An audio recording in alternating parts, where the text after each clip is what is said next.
നമസ്കാരം. റാഫ്റ്റോ ക്രിക്കറ്റിലേക്ക് അവർക്കും സ്വാഗതം. അല്ലെങ്കിൽ പിന്നെ എന്താണ് ഡൊമസ്റ്റിക്കിലെ ഇൻ്റർനാഷണൽ ക്രിക്കറ്റിലെ നമ്പർ 1 ODI ബാറ്ററും നമ്പർ 2 ODI ബാറ്ററും ഇറങ്ങിയിട്ട് പൊളിച്ചടുക്കിയില്ലെങ്കിലല്ലേ അത്ഭുതമുള്ളൂ. നമ്പർ 1 ODI ബാറ്റർ 94 പന്തുകളിൽ നിന്ന് 155 റൺസ്, നമ്പർ 2 ODI ബാറ്റർ 101 പന്തുകളിൽ നിന്ന് 131 റൺസ്. റോക്കോ താണ്ഡവമാണ് ഇന്ന് നമ്മൾ വിജയ് ഹസാരെ ട്രോഫിയിൽ കണ്ടത്. പൊളിച്ചടുക്കിയ ബാറ്റിംഗ് പ്രകടനം. രോഹിത് 61 പന്തുകളായപ്പോഴേക്കും 8 4 8 6 എന്ന് പറഞ്ഞാൽ അദ്ദേഹം 61 പന്തിൽ നിന്ന് 100 റൺസ് അടിക്കുമ്പോൾ 80 റൺസ് വന്നത് 6ഉം 4ഉം മാത്രമായിട്ടാണ് എന്നർത്ഥം. പിന്നെ കിങ് കോഹ്ലിയുടെ 100 വന്നത് 83 പന്തുകളിൽ നിന്നാണ്. 50 ഓവർ ഫോർമാറ്റിൽ ഈ രണ്ട് പേര് വേറെ ലെവലാണെന്ന് വീണ്ടും തെളിയിച്ച ഒരു ദിവസമാണ് കടന്നു പോകുന്നത്. മത്സരത്തിൽ ഡൽഹിക്ക് വേണ്ടി ആന്ധ്രാപ്രദേശിനെതിരെ പൊളിച്ചടുക്കിയ പ്രകടനമാണ് കിങ് കോഹ്ലിയുടെ ഭാഗത്ത് നിന്ന് വന്നത്. അതിൻ്റെ ഭാഗമായിട്ട് 4 വിക്കറ്റിന് ഡൽഹി 74 പന്തുകൾ ശേഷിക്ക് വിജയിച്ച് കയറി.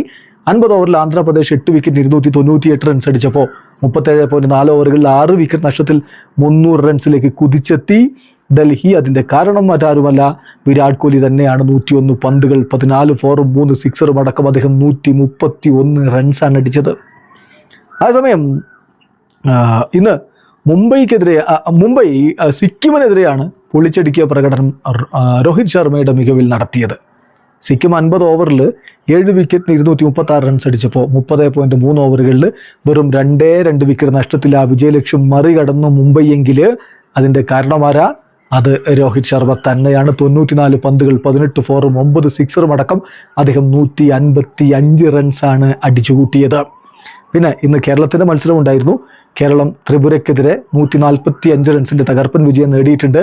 ആദ്യം ബാറ്റ് ചെയ്ത കേരളം നിശ്ചിത 50 ഓവറുകളിൽ 8 വിക്കറ്റിന് 348 റൺസ് അടിച്ചപ്പോൾ ത്രിപുര 36.5 ഓവറുകളിൽ 203 റൺസിന് ഓൾ ഔട്ടായി.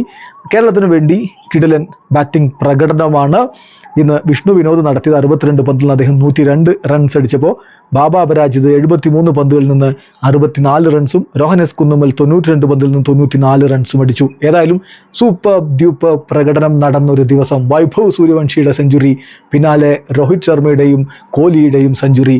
ഇതിനേക്കാൾ വലിയൊരു സന്തോഷം ക്രിക്കറ്റ് പ്രേമികൾക്ക് ഇനി എന്ത്? വീഡിയോ അവസാനിക്കുന്നു. ക്രിക്കറ്റ് ലോകത്തെ കൂടുതൽ വിശേഷങ്ങളുമായി റാഫ്റ്റോക്സ് എത്താം.